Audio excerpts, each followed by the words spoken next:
Basics, learning with basics में मैं आप सबका स्वागत करता हूं। और आज के इस वीडियो लेक्चर में गाइस हम लोग बात करने वाले हैं रेजोनेंस इफेक्ट के बारे में। किसके बारे में बात करने वाले हैं? रेजोनेंस इफेक्ट के बारे में। और ये जो प्लेलिस्ट चल रहा है ना अपना, वो जनरल ऑर्गेनिक केमिस्ट्री के पार्ट 1 के ऊपर है, GOC 1, जिसको कि हम लोग GOC 1 बोलते हैं। इससे पहले ऑलरेडी 2 लेक्चर हम लोगों ने कवर कर लिया है, जिसके पहले लेक्चर में मैंने आपको बताया था कि what is GOC, what is the use of GOC and why GOC। ठीक है, GOC क्यों है, क्या यूज है इसका, क्या होता है, क्या क्या पढ़ना है इसको। जो लेक्चर 2 था हम लोगों का, उसमें हम लोगों ने देखा था कि इलेक्ट्रॉनिक इफेक्ट के अंदर इंडक्टिव इफेक्ट क्या होता है, एंड इलेक्ट्रॉनिक इफेक्ट के बारे में हम लोगों ने ऑलरेडी लेक्चर 1 के अंदर ही डिस्कस कर लिया था। ठीक है, तो सबसे पहली बात कि आप चैनल पे नए हो तो चैनल को सब्सक्राइब करके बेल आइकन दबा लो, जिससे आपको चैनल पे आने वाले किसी भी अपकमिंग वीडियोज़ का कोई नोटिफिकेशन मिस ना हो और आप बहुत अच्छे से उसके बाद प्रिपेयर कर पा रहे होगे JEE के लिए, नीट के लिए, या फिर किसी भी अदर कम्पिटिटिव एग्जामिनेशन के लिए, या फिर अपने स्कूल बोर्ड्स के लिए। ठीक है, तो आज के इस वीडियो लेक्चर में गाइज हम लोग बात करने वाले हैं रेजोनेंस के ऊपर। ठीक है, दूसरा नंबर बात कि जो प्रीवियस वीडियोज है उसका लिंक मैं आप लोग चैनल के डिस्क्रिप्शन में दे दूंगा, वहां से जाके आप पूरे प्लेलिस्ट को देख सकते हो। जो प्रीवियस के 2 वीडियोज हैं आपको लेक्चर 1 और लेक्चर 2 वहीं प्लेलिस्ट में आपको मिल जाएंगे। फिर आप जंप करके रेजोनेंस पे आओ। अब बात करते हैं हम लोग आज के वीडियो लेक्चर में रेजोनेंस के बारे में। सबसे पहला बात गाइज की रेजोनेंस क्या होता है ये समझते हैं। तो रेजोनेंस कुछ भी नहीं है, रेजोनेंस एक इलेक्ट्रॉनिक इफेक्ट है। रेजोनेंस क्या है? एक इलेक्ट्रॉनिक इफेक्ट है।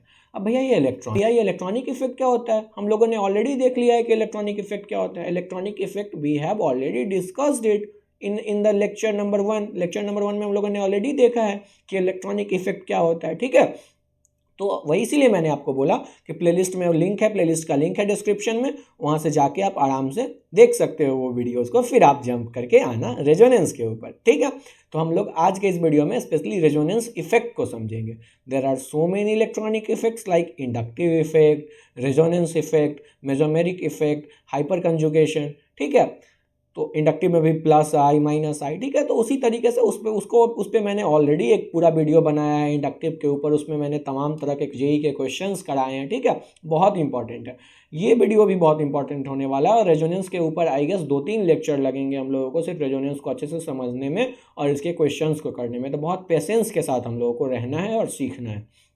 सबसे पहला बात गाइज कि रेजोनेंस क्या होता है इसके बारे में हम लोग बात करते हैं। और जनरल ऑर्गेनिक केमिस्ट्री में इन तमाम तरह के चीज़ों का ज़रूरत क्यों है? इसका ज़रूरत ना एक्चुअल मायने में रिएक्शन मैकेनिज्म जब हम लोग पढ़ रहे होंगे ना, तो रिएक्शन मैकेनिज्म में बहुत जगह इस सब का एप्लीकेशन दिखेगा हम लोगों को। तो रिएक्शन मैकेनिज्म को for the smooth study of reaction mechanism we are studying general chemistry, general organic chemistry.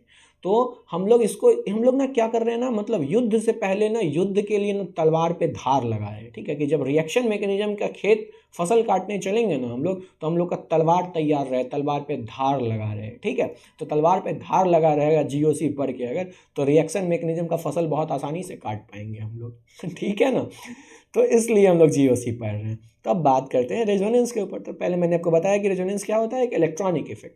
Definition wise अगर देखा जाए दोस्तों कि व्हाट इज रेजोनेंस, तो हम लोग कहते हैं कि delocalisation of parallel p orbital pi electron are known as resonance. अब भैया क्या होता है ये parallel p orbital pi electron?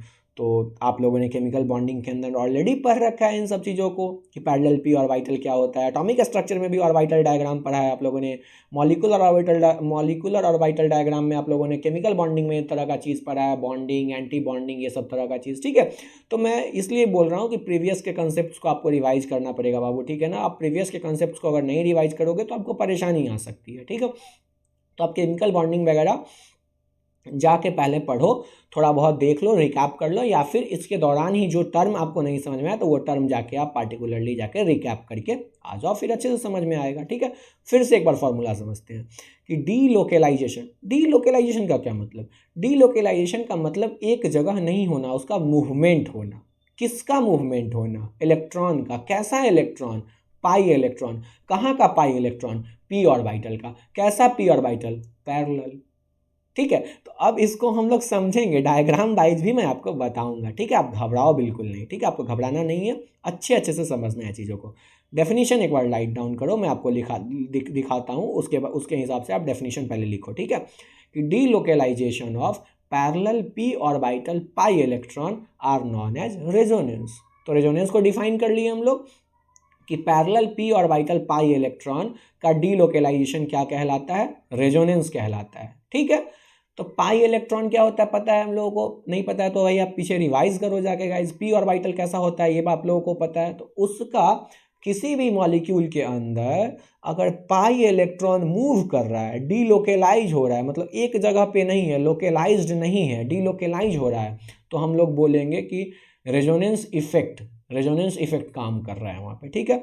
इसको समझने के लिए बहुत ही एक सुंदर, बहुत शानदार सा एक एग्जाम्पल है बेंजीन का एग्जाम्पल। आप में से बहुत लोगों ने ऑलरेडी बेंजीन को देखा होगा क्लास 10th के अंदर। वो कुछ ऐसा दिखता है, ठीक है, वो कुछ ऐसा दिखता है। इसको थोड़ा सा सुंदर से डायग्राम में हम लोग बनाते हैं, थोड़ा बड़ा डायग्राम बनाते हैं कि बेंजीन कैसा दिखता है। बेंजीन कुछ ऐसा दिखता है, ठीक है। एक साइक्लिक कंपाउंड होता है बेंजीन, जिसमें अल्टरनेट पाई बॉन्ड्स होते हैं। क्या होते हैं? Alternate pi bonds. इसका फॉर्मूला होता है, केमिकल फार्मूला C6H6, और इस कंपाउंड का नाम होता है बेंजीन, ठीक है। तो बेंजीन नाम हो गया, C6H6 क्या होता है? केमिकल फार्मूला होता है, और इसमें 3 पाई बॉन्ड होते हैं। कितने पाई बॉन्ड होते हैं दोस्तों? इसमें 3 पाई बॉन्ड होते हैं, और तीनों पाई बॉन्ड अल्टरनेट होते हैं। अब भैया बेंजीन का क्या ज़रूरत है यहाँ पे? रेजोनेंस को समझने के लिए बेंजीन का ज़रूरत है बाबू, कि बेंजीन आएगा, बेंजीन भैया आएंगे तो आपको रेजोनेंस समझाएंगे, ठीक है। रेजोनेंस इफेक्ट बेंजीन के अंदर देखा जाता है, इसलिए हम लोगों को बेंजीन का ज़रूरत पड़ा, ठीक है। तो बेंजीन का ज़रूरत क्यों पड़ा पता चल गया, रेजोनेंस इफेक्ट को समझने के लिए, क्योंकि रेजोनेंस इसमें देखा जाता है। कैसे रेजोनेंस है इसमें वो मैं बताता हूँ, क्योंकि रेजोनेंस आपको पता चल चुका है। अब एक बात बताओ, आपने जब बेंजीन को जाना था या पहचाना था या पढ़ा था, तो आपको कुछ ऐसा स्ट्रक्चर दिखाया गया था, ठीक है, जिसमें आपको ये बात बताया गया था कि इन स्ट्रक्चरों में ना 3 पाई बॉन्ड अल्टरनेट होते हैं। अब मैं आपसे बोलूं कि एक स्ट्रक्चर मैं और बनाता हूं, जिसमें मैं 3 पाई बॉन्ड तो बनाऊंगा और तीनों अल्टरनेट ही होगा, ठीक है। तो क्या इसका नाम आप क्या दोगे? मैं बोलूँगा भाई ये भी C6H6 ही है बेंजीन, ये भी तो C6H6 ही है बेंजीन भैया, ये भी तो बेंजीन ही है। अब ये बेंजीन कैसे है? कैसे? क्योंकि ये भी एक साइक्लिक कंपाउंड है, इसका भी केमिकल फार्मूला C6H6 है, लेकिन स्ट्रक्चर वाइज कैसे डिफरेंट है? नाम दे के देखो, 1 2 3 4 5 6, इसमें 1 2 3 4 5 6। अब भैया ये 1 2 3 4 5 6 का क्या मतलब है? देखो, इसमें कार्बन 1 कार्बन 2 के बीच में पाई बॉन्ड है, इसमें कार्बन 1 कार्बन 6 के बीच में पाई बॉन्ड है, इसमें कार्बन 6 कार्बन 5 के बीच में पाई बॉन्ड है, इसमें कार्बन 5 कार्बन 4 के बीच में पाई बॉन्ड है, इसमें कार्बन 4 कार्बन 3 के बीच में पाई बॉन्ड है, इसमें कार्बन 2 कार्बन 3 के बीच में पाई बॉन्ड है। तो पाई बॉन्ड क्या हो रहा है? पाई बॉन्ड तो अलग अलग आ रहा है, अल्टरनेट है। देखो इसमें भी एक के बाद सिग्मा, फिर पाई, सिग्मा पाई, सिग्मा पाई, तो अल्टरनेट तो है दोनों में। लेकिन क्या हो रहा है कि जैसा इसमें है वैसा ही उसमें नहीं है, लेकिन नाम बा सेम है दोनों का, दोनों का नाम बेंजीन है। तो क्या हो रहा है यहाँ पे? पाई इलेक्ट्रॉन का डीलोकेलाइजेशन हो रहा है। कैसा पाई इलेक्ट्रॉन? पी ऑर्बिटल का पाई इलेक्ट्रॉन। कार्बन के अंदर जो पी ऑर्बिटल है, मैं डायग्राम वाइज उसको शो कर दूंगा लास्ट में आपको, ठीक है। हालांकि वो नहीं, मैं इसलिए कर दूंगा क्योंकि मैं नहीं चाहता हूं कि आपका थोड़ा सा भी कंसेप्ट ढीला रहे कहीं से, ठीक है। तो एक तो अभी तो इस डायग्राम से ये क्लियर हो रहा है ना कि ये पाई इलेक्ट्रॉन क्या हो रहा है? डीलोकेलाइज हो रहा है। इस कंपाउंड के अंदर पाई इलेक्ट्रॉन क्या हो रहा है? डीलोकेलाइज हो रहा है, ठीक है। बेंजीन के अंदर पाई इलेक्ट्रॉन क्या हो रहा है? डीलोकेलाइज हो रहा है, ठीक है। तो delocalisation of pi electron create हो रहा है, तो इसलिए इसमें रेजोनेंस देखा है, इसलिए इसको हम लोग ऐसे इफेक्ट को क्या बोलेंगे? रेजोनेंस बोलेंगे। तो एक स्ट्रक्चर मान के चलो ये 1 है और ये स्ट्रक्चर नंबर 2 है, ये एक स्ट्रक्चर नंबर 1 है और एक स्ट्रक्चर नंबर 2 है। तो इसको हम लोग डबल इंडेड एरो से दिखाते हैं, क्योंकि पहला दूसरे में कन्वर्ट हो सकता है, दूसरा पहले में कन्वर्ट हो सकता है। मैं कहूँ मैं फर्स्ट डायग्राम बनाता हूँ, तुम कहोगे तुम सेकेंड डायग्राम बनाओगे, तो दोनों सही है ना? सही तो दोनों है, ठीक है, दोनों सेम चीज़ का है। तो इसलिए फर्स्ट और सेकंड दोनों दो अलग अलग स्ट्रक्चर्स हो गए, लेकिन कंपाउंड एक ही है। अब इस चीज़ से निजात पाने के लिए कि हम कहेंगे कि मैंने ये बनाया, तुम कहोगे कि तुमने ये बनाया, और है दोनों सेम चीज़, तो इसलिए एक कोई कॉमन ऐसा चीज़ होना चाहिए ना जो दोनों को डिफाइन कर दे। जो एक अगर मान के चलो तुम बना दो या हम बना दो, तो कह देंगे कि हाँ ये अगर बना दिए मतलब ठीक है। अब इसमें कोई झगड़ा का मतलब स्थान नहीं है, कोई झगड़ा का कारण नहीं है, ठीक है।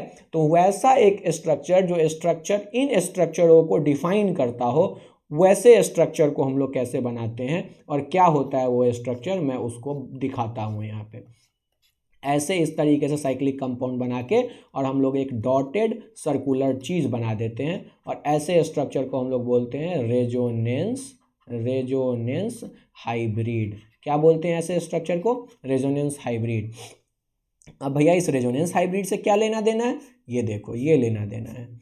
इन दोनों स्ट्रक्चर्स के लिए आपने एक कॉमन स्ट्रक्चर तैयार किया, जिसमें आपने ये दिखाया कि वहाँ पे इलेक्ट्रॉन का क्या हो रहा है? Complete delocalisation. वो सर्कुलर छल्ला जो है उसमें पूरा इलेक्ट्रॉन क्लाउड क्या हो रहा है? इलेक्ट्रॉन का बादल क्या है? इलेक्ट्रॉन का बादल पूरा घूम रहा है, कहीं एक जगह स्थिर नहीं है। ये हम लोग अपने चॉइस के अकॉर्डिंग 1-6 के बीच में रख लिए, तुम अपने चॉइस के अकॉर्डिंग 1-2 के बीच में रख लिए, लेकिन असल मायने में क्या है? असल मायने में ये 1-6 के बीच में भी है और 1-2 के भी बीच में है। तो अब इसको अगर यहाँ भी दिखा दे और यहाँ भी दिखा दे तो 2 डबल बॉन्ड हो जाएगा एक ही साथ, तो ये तो पॉसिबल नहीं है। 2 कंटिन्यूअस डबल बॉन्ड तो पॉसिबल है नहीं साइक्लिक कंपाउंड में, ठीक है।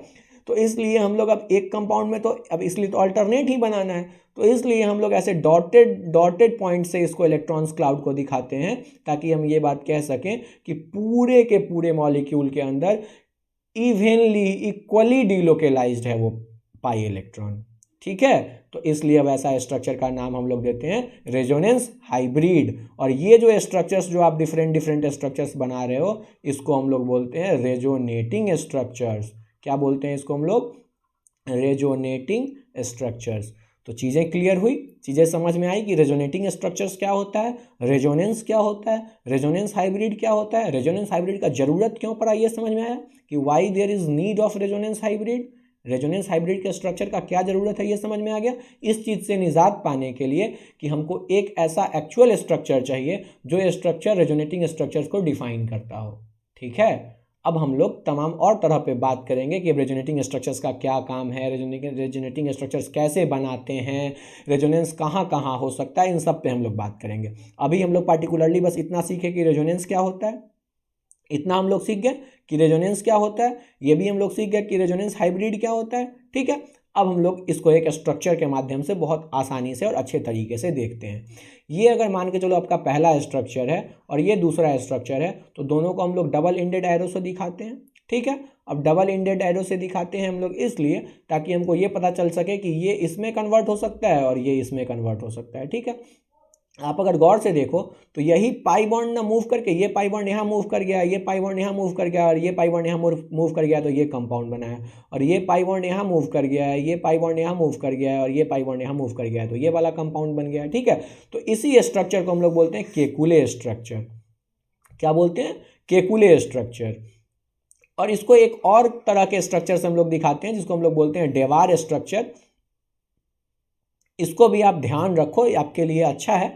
कभी कभी एग्जाम्स वगैरह में स्ट्रक्चर देके पूछा जाता है कि this structure is termed as, क्या नाम है इसका, what is the name of this structure, तो हम लोग इसको बोलते हैं डेवार स्ट्रक्चर। इसका ज़रूरत आपको नहीं पड़ेगा, आपके जो काम का चीज़ है ना वो है ये रेजोनेंस हाइब्रिड। क्या है आपके काम का? मोस्ट इम्पॉर्टेंट, ठीक है, ये आपके काम का है, ये मोस्ट इम्पॉर्टेंट चीज़ है। और ये केकुले स्ट्रक्चर्स जो रेजोनेटिंग स्ट्रक्चर्स आप लोगों ने बनाया, इसका हम लोग कॉमन नाम क्या दे देते हैं? Resonating structures. मैंने आपको पहले ही बताया, मैं आपको अभी भी बता रहा हूँ, इसको हम लोग कॉमन क्या नाम दे देते हैं गाइज? रेजोनेटिंग स्ट्रक्चर्स, ठीक है। तो रेजोनेटिंग स्ट्रक्चर्स हम लोग समझ गए, उसके बाद हम लोग डेवार स्ट्रक्चर समझ गए, रेजोनेंस हाइब्रिड समझ गए, रेजोनेंस हाइब्रिड का क्यों जरूरत पड़ता है ये भी बात हम लोग समझ गए। अब हम लोग गाइस बात करते हैं कुछ की पॉइंट्स का, कि क्या क्या रेजोनेंस का की पॉइंट्स है, रेजोनेंस के ऐसे कौन कौन से की पॉइंट्स है जिसके अंदर रेजोनेंस रिवॉल्व कर रहा है, ठीक है। ये बहुत इंपॉर्टेंट है। अगर आप इसको अगर आपने देख लिया तो समझो आपने मास्टरी कर ली रेजोनेंस के अंदर। तो I request all of you कि आप इसको जो पॉइंट मैं बोलूँगा उसको आप एक एक करके लिखते जाओगे। मैं बहुत स्लोली बोलूँगा, मैं समझा के सारे पॉइंट्स को बोलूँगा, तो आप ना सारे पॉइंट्स को, 8 पॉइंट को बहुत अच्छे से लिख लेना, ठीक है, जिससे क्या हो कि आपको ये सब चीज़ बहुत क्लियर हो, जब आप रिवाइज करने जाओ तो, ठीक है। तो पहला नंबर पॉइंट का बात करते हैं, पहला की पॉइंट बात करते हैं हम लोग रेजोनेंस के अंदर, कि to to explain, write down कि to explain the property of a molecule we draw more than one resonating structure. हम लोग रेजोनेटिंग स्ट्रक्चर्स अलग अलग क्यों बनाते हैं? क्या ज़रूरत था ये फर्स्ट और ये सेकंड बनाने का? हम लोग ये रेजोनेंस हाइब्रिड ही क्यों नहीं बना लिए? हम लोग रेजोनेंस हाइब्रिड इसलिए बना के नहीं छोड़े क्योंकि हो सकता है कि ये पहला वाला जो स्ट्रक्चर बनाए हैं ना, इसके बेसिस पे हम कुछ प्रॉपर्टी जज कर सके, किसी जो दूसरा स्ट्रक्चर बना है उसके बेसिस पे हम कुछ प्रॉपर्टी जज कर सकें। क्योंकि अभी इसमें तो हमको दिख रहा है कि सब जगह पाई इलेक्ट्रॉन मूव कर रहा है, लेकिन इसमें कंप्लीटली हमको पता है कि इन दोनों, ये 1 है और ये 2 है, तो इन दोनों के बीच में ही है। इसमें हमको पता है कि ये 1 है, ये 2 है और ये 3, ये 4, ये 5 और ये 6, तो 1 और 6 के बीच में पाई बॉन्ड है, तो 1-6 के वाले पाई बॉन्ड वाला जो कंपाउंड है उसमें हम लोग उसके अकॉर्डिंग बिहेवियर देखेंगे। ठीक है, तो इसलिए कि हमको डिफरेंट प्रॉपर्टी एक्सप्लेन करने के लिए रेजोनेटिंग स्ट्रक्चर का जरूरत पड़ता है। तो पहला की point write down, once again I am telling you कि to explain the property of a molecule we draw more than one resonating structure. ठीक है, why we draw more than one resonating structures? Just to explain the property of a molecule. ठीक है, पहला point clear हो गया। तो पहला point हम लोग का क्लियर हो गया कि हम लोग क्यों जरूरत पड़ता है, just to explain the property of a molecule. दूसरा नंबर कि actual molecule exist in the form of resonance hybrid. ये देखो आप, ये सब जो रेजोनेटिंग स्ट्रक्चर था ये तो आपने बनाया। असल मायने में क्या है, रियल दुनिया में क्या है? रियल दुनिया में इलेक्ट्रॉन का कंप्लीट डीलोकेलाइजेशन है, रियल एग्जिस्टेंस है। क्या है इसका? Real existence. असल मायने में यही चीज एग्जिस्ट कर रहा है। ये they are the hypothetical one. Resonating structures कैसा चीज है? हाइपोथेटिकल स्ट्रक्चर्स है। ठीक है, तो in real world what exist? Resonance hybrid exist. तो actual molecule exist in the form of resonance hybrid. ठीक है, रेजोनेटिंग स्ट्रक्चर तो हम लोग इसलिए बनाते हैं ताकि हम लोग को उसका जरूरत है, हम लोग को उसका यूज है प्रॉपर्टी एक्सप्लेन करने के लिए। ठीक है, तो second point clear. Third point का बात करते हैं हम लोग। थर्ड पॉइंट का बात करते हैं हम लोग कि इन रेजोनेंस हाइब्रिड, लिखो आप, इन थर्ड पॉइंट लिखो कि in resonance hybrid there is uniform distribution of electron cloud. In resonance hybrid there is uniform distribution of electron cloud. There is uniform distribution of electron cloud in a molecule. ठीक है, तो third point clear है कि resonance hybrid में electron cloud का क्या होता है? यूनिफॉर्म डिस्ट्रीब्यूशन होता है। क्या होता है? Uniform distribution of electron cloud. ठीक है, इलेक्ट्रॉन क्लाउड का क्या होता है? यूनिफॉर्म डिस्ट्रीब्यूशन होता है। चौथा पॉइंट का बात करते हैं हम लोग कि resonating structures are hypothetical structures. ये तो ऑलरेडी पता है क्योंकि रेजोनेंस हाइब्रिड क्या होता है? रेजोनेटिंग स्ट्रक्चर्स जो होते हैं ना गाइस, रेजोनेटिंग स्ट्रक्चर्स क्या होते हैं? हाइपोथेटिकल होते हैं, हाइपोथेटिकल होते हैं, क्योंकि रेजोनेंस हाइब्रिड जो होता है वो रियल दुनिया में एग्जिस्ट करता है। तो फोर्थ पॉइंट भी क्लियर हो गया। और रेजोनेटिंग स्ट्रक्चर तो हम लोग इसलिए बनाते हैं क्योंकि हमको प्रॉपर्टी एक्सप्लेन करना होता है मॉलिक्यूल का। फिफ्थ पॉइंट बहुत इंपॉर्टेंट पॉइंट है, ध्यान से समझते हैं कि more stable resonating structure contribute more in resonance hybrid, vice versa less stable resonating structure contribute less in resonance hybrid. पहले आप इसको लिख लो, फिर मैं आपको समझाता हूं। More stable resonating structure contribute more in resonance hybrid and less stable resonating structure contribute less in resonance hybrid। अब भैया इस stability of resonating structure से हमारा क्या लेना देना है? दोस्तों stability of resonating structure के बारे में हम लोग बाद में बात करेंगे, जब हम लोग ये सीख रहे होंगे कि रेजोनेटिंग स्ट्रक्चर का आखिर क्या क्या फैक्टर है ऐसा जिस फैक्टर पे उसका स्टेबिलिटी डिपेंड करता है। किस बेसिस पे हम कह सकते हैं, जैसे किसी मॉलिक्यूल, किसी कंपाउंड का मान के चलो 5 रेजोनेटिंग स्ट्रक्चर है, तो 1 2 3 4 5 जो पांचों आप अलग अलग रेजोनेटिंग स्ट्रक्चर बनाए, तो किस बेसिस पे आप बोलोगे कि पहला ज़्यादा स्टेबल है, दूसरा कम स्टेबल है, तीसरा उससे भी ज़्यादा है, चौथा उससे भी ज़्यादा है, पांचवा सबसे कम स्टेबल है। तो there are some factors, on that factors we say that कि दिस इज मोर स्टेबल और दिस इज लेस स्टेबल। ठीक है, वो एक फैक्टर्स होता है जिसके बेसिस पे हम लोग ये कहते हैं कि ये ज़्यादा स्टेबल है, ये कम स्टेबल है। We will talk on that. ठीक है, later on we will talk on that, we will have a good discussion on that कि on what factors we say that a particular resonating structure is more stable और less stable. ठीक है, तो resonating structures के stability के बारे में हम लोग बाद में बात करेंगे। अभी बस इतना समझते हैं हम लोग कि जो रेजोनेटिंग स्ट्रक्चर सबसे ज़्यादा स्टेबल होगा वो रेजोनेंस हाइब्रिड में सबसे ज़्यादा कंट्रीब्यूट कर रहा होगा, जो रेजोनेटिंग स्ट्रक्चर कम स्टेबल होगा वो कम कंट्रीब्यूट कर रहा होगा। यहाँ तक कोई दिक्कत नहीं है, तो 5th पॉइंट भी अपना क्लियर हो गया। अब हम लोग 6th पॉइंट का बात करते हैं, ये भी इंपॉर्टेंट है, ध्यान से सुनो। लिखो पहले कि the potential energy difference between a more stable resonating structure, the potential energy difference between a more stable resonating structure and resonance hybrid is called as resonance energy। अब हर मॉलिक्यूल का कुछ ना कुछ पोटेंशियल एनर्जी होता है। अगर फिर ये बात अगर आपको नहीं पता है तो मैं फिर दोहराऊंगा कि आप जाके एक बार chemical compound, chemical bonding, periodic table, ये सब आप रिवाइज करो, ठीक है। एटॉमिक स्ट्रक्चर रिवाइज करो, उसमें पोटेंशियल एनर्जी वगैरह पे बहुत अच्छे अच्छे कॉन्सेप्ट्स हैं, उसमें बताया गया है। तो अभी समझो कि रेजोनेंस एनर्जी क्या होता है। हम लोग 6th पॉइंट पे बात कर रहे हैं, किस पे? रेजोनेंस एनर्जी पे बात कर रहे हैं। अब देखो, रेजोनेंस तक तो ठीक ही था, अब रेजोनेंस एनर्जी पे भी बात आ गया है। तो रेजोनेंस एनर्जी को समझो कि जो सबसे ज़्यादा स्टेबल रेजोनेटिंग स्ट्रक्चर होगा उसका पोटेंशियल एनर्जी में से अगर रेजोनेंस हाइब्रिड के पोटेंशियल एनर्जी को घटा लें, या फिर दोनों में से, basically the difference between the potential energy of resonance hybrid and more stable resonating structure is called resonance energy. तो रेजोनेंस एनर्जी क्या होता है यह समझ में आ गया। और साथ ही साथ रेजोनेंस एनर्जी जितना ज़्यादा होगा ना गाइज, उतना ज़्यादा स्टेबल मॉलिक्यूल होगा। As increases resonance energy stability of molecule increases, ठीक है। तो किसी भी मॉलिक्यूल का जो स्टेबिलिटी है ना, वो रेजोनेंस एनर्जी के डायरेक्टली प्रोपोर्शनल होता है। अगर रेजोनेंस एनर्जी इंक्रीज होगा तो स्टेबिलिटी ऑफ मॉलिक्यूल भी इंक्रीज होगा, ठीक है। तो रेजोनेंस एनर्जी क्लियर हो गया हम लोगों को, स्टेबिलिटी ऑफ मॉलिक्यूल भी बढ़ता है अगर रेजोनेंस एनर्जी बढ़ता है। तो अब हम लोग 7th पॉइंट पे आते हैं। ये भी बहुत इंपॉर्टेंट और बहुत बेसिक सा पॉइंट है, इसको भी आप ध्यान से सुनो, ठीक है। 7th पॉइंट लिखो कि any resonating structure whether it is more stable और less stable, we can't isolate it. Any resonating structure, whether it is more stable or less stable, we can't isolate it at room temperature।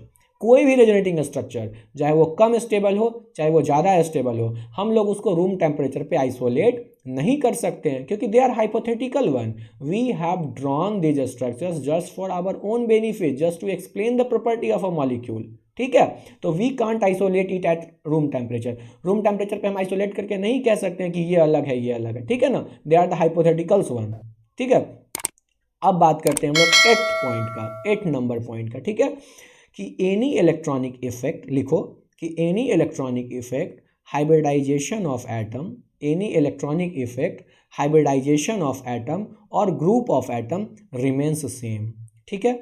Any electronic effect hybridization of atom और group of atom remains same. जब resonance हो रहा होगा ना यार, तो electronic effect हर जितना भी रेजोनेटिंग स्ट्रक्चर्स आप बना रहे हो उस सब में इलेक्ट्रॉनिक इफेक्ट एक जैसा ही होगा, ठीक है। कोई उस सब में सारे एटम्स का हाइब्रिडाइजेशन एक जैसा होगा। कोई अदर ग्रुप ऑफ एटम अगर अटैच हो गया है तो वो भी वैसा ही का वैसा ही रहेगा, ठीक है। तो ये सब में बदलाव नहीं होता है। तो these are the key points of resonance. ये मोस्ट इम्पॉर्टेंट है, क्या है? Most important. आपको अगर मास्टरी करना है ना रेजोनेंस में, तो आपको की पॉइंट ऑफ रेजोनेंस वाले टॉपिक को बार बार देख के पढ़ के समझना है, ठीक है। तो हम लोगों ने रेजोनेंस के अंदर क्या क्या बात कर लिया। हम लोगों ने रेजोनेंस के अंदर सबसे पहले गाइस देखा कि रेजोनेंस क्या होता है। फिर हम लोगों ने सीखा कि रेजोनेंस कहाँ देखा जा सकता है, तो एक बेंजीन भैया को बुलाएं रेजोनेंस समझने के लिए, डिलोकलाइजेशन समझने के लिए। फिर हम लोगों ने देखा कि रेजोनेटिंग स्ट्रक्चर से बचने के लिए ऐसा कौन सा स्ट्रक्चर लाया जाए जिससे रेजोनेटिंग स्ट्रक्चर्स डिफाइन हो सके, तो रेजोनेंस हाइब्रिड के बारे में हम लोगों ने बात किया। फिर हम लोगों ने देखा कि केकुले स्ट्रक्चर क्या होता है, डेबार स्ट्रक्चर क्या होता है। फिर हम लोगों ने देखा, उसके बाद हम लोगों ने बात किया कि क्या क्या की पॉइंट्स है जिसकी पॉइंट्स के बेसिस पे हम लोग रेजोनेंस को स्टडी करते हैं, ठीक है।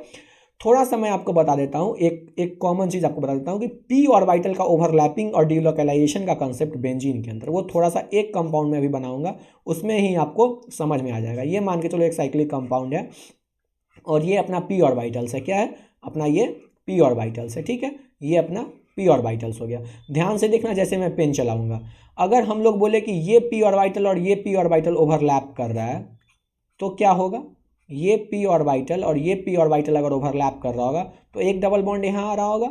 अब मैं बोलूँ कि ये पी ऑर्बिटल और ये पी ऑर्बिटल ओवरलैप कर रहा होगा तो एक डबल बॉन्ड यहाँ आएगा। अब मैं बोलूँ कि ये पी ऑर्बिटल और ये पी ऑर्बिटल ओवरलैप करेगा तो एक डबल बॉन्ड यहाँ आएगा, मतलब इससे ये बना, इससे ये बना, अल्टरनेट डबल बॉन्ड है, तो ये क्या है अपना, बेंजीन है। एक काम हम लोग और कर सकते हैं गाइज, अब हम लोग क्या कर सकते हैं, हम बोल सकते हैं कि ठीक है, ऐसे नहीं करके ये ओवरलैपिंग नहीं, जैसे मैं इसका नाम दे देता हूँ, ये 1 2 3 4 5 6, ठीक है। तो अभी जो ओवरलैपिंग हुआ है वो 1 2 ओवरलैपिंग हुआ है, यहाँ भी नाम देखो 1 2 3 4 5 6, ये पी ऑर्बिटल 1 और 2 का पी ऑर्बिटल ओवरलैप करके 1 2 के बीच में डबल बॉन्ड बनाया। अब मैं कह रहा हूँ नहीं, मैं ऐसा नहीं करूँगा। अब मैं क्या करने जा रहा हूँ उसको ध्यान से देखो। अब मैं कह रहा हूँ कि इस बार जो हम लोग ओवरलैपिंग करते हैं वो 1 6 के बीच में ओवरलैपिंग करते हैं। तो 1 6 के बीच में अगर आप ओवरलैपिंग करोगे तो 1 6 के बीच में अगर आप ओवरलैपिंग करोगे तो ये अपना ये 1 था, ये 2 था, ये 3 था, ये 4 था, ये 5 था, कार्बन का पोजीशन सेम है, लेकिन इस बार 1 6 के बीच में ओवरलैपिंग किया तो डबल बॉन्ड यहाँ आएगा। अब 1 6 में ओवरलैपिंग कर लिए तो उसके बाद क्या 6 4 में ओवरलैपिंग करोगे तो डबल बॉन्ड यहाँ आएगा। अब 6 4 में ओवरलैपिंग कर लिए, जब एक बार हम लोगों ने किसके बीच में 1 6 के बीच में ओवरलैपिंग किया, उसके बाद हम लोगों ने 5 4 के बीच में ओवरलैपिंग किया। अब 5 4 के बीच में आपने ओवरलैपिंग कर लिया तो अब 2 3 के बीच में ओवरलैपिंग करोगे तो डबल बॉन्ड यहाँ आएगा। तो मतलब ये जो दो स्ट्रक्चर बन रहा है गाइज, ये दोनों का दोनों स्ट्रक्चर क्या है, इसी सेम चीज़ के ओवरलैपिंग से बन रहा है और डीलोकलाइजेशन से बन रहा है, इसलिए हम लोग इसका नाम दे देते हैं रेजोनेटिंग स्ट्रक्चर्स, ठीक है। ये हो गया अपना क्या, ये हो गया गाइज अपना रेजोनेटिंग स्ट्रक्चर, ठीक है। तो थोड़ा बहुत बात समझ में आया कि कैसे ओवरलैपिंग होता है ऑर्बिटल का। बाकी इसको और इलैबोरेटरी देखना है तो आप ऑर्बिटल डायग्राम जाके देखो, सीखो और फिर उसको खुद अप्लाई करने की कोशिश करो। इस वीडियो में हम लोगों को सीखने का हमारा मकसद ये है कि हम लोग रेजोनेंस को सीखें कि रेजोनेंस कैसे हो रहा होता है, रेजोनेंस कहाँ कहाँ हो रहा होगा, कैसे कैसे कंडीशंस है जिनमें रेजोनेंस को देखा जाएगा मॉलिक्यूल के अंदर, उन सब पे हम लोग बात करेंगे और रेजोनेंस के क्या क्या फ़ायदे हैं, ठीक है, उस सब पे हम लोग बात करेंगे। तो इस वीडियो को यहीं क्लब करते हैं। बाकी हम लोग को स्टेप बाय स्टेप चीज़ों को सीखना है। क्या करना है हम लोगों को, step by step we have to make our base strong step by step, ठीक है। लर्नर्स ऑलवेज रिमेंबर कि अगर आपको ज़िंदगी में बहुत ऊंचा इमारत बनाना है ना तो उसके लिए आपको दिन प्रतिदिन मेहनत करते हुए आगे बढ़ना पड़ेगा। एक दिन में बनी हुई इमारत ना कभी बहुत मजबूत इमारत नहीं बन सकती है। याद रखना हमेशा कि अगर आप एक दिन में चाहोगे ना कि आपका इमारत जो बुर्ज खलीफा बन जाए तो वो कभी नहीं बन सकता है। बुर्ज खलीफा बनाने के लिए ना वक्त देना पड़ा था, ठीक है। तो अगर आप चाहोगे कि एक दिन में पूरा रेजोनेंस सीख जाओ तो ये पॉसिबल नहीं है, ये प्रैक्टिकली एकदम पॉसिबल नहीं है। रेजोनेंस को पूरा अच्छे से सीखने के लिए आपको अच्छे से टाइम देना पड़ेगा। कि अगर आपको एक बुर्ज खलीफा बनाना है ना तो आपको बहुत दिन मेहनत करके रोज़ के रोज़ एक ईंट जोड़ के जो है सो आपको वो इमारत बनानी पड़ेगी। तो ऑलवेज रिमेंबर इन लाइफ कि बहुत ज़्यादा अच्छा करने के लिए ना कंटिन्यूअस प्रैक्टिस का ज़रूरत होता है, ठीक है।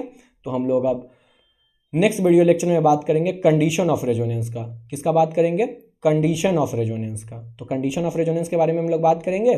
तब तक के लिए आप, मैं उम्मीद करता हूँ कि आपने चैनल को सब्सक्राइब कर दिया होगा, दोस्तों को शेयर कर दिया होगा। तो शेयर करके फिर से सब्सक्राइब करके दोस्तों से करवा लो, ज़्यादा से ज़्यादा शेयर करो, ठीक है। लर्निंग विद बेसिक्स पेज है इंस्टाग्राम पे, उसको जाकर फॉलो कर लो। हम लोग मिलते हैं नेक्स्ट वीडियो लेक्चर में, लेक्चर नंबर 4 के अंदर, जिसमें हम लोग रेजोनेंस के कंडीशंस पे बात कर रहे होंगे, ठीक है। तब तक के लिए bye bye, see you, thank you so much for watching this video.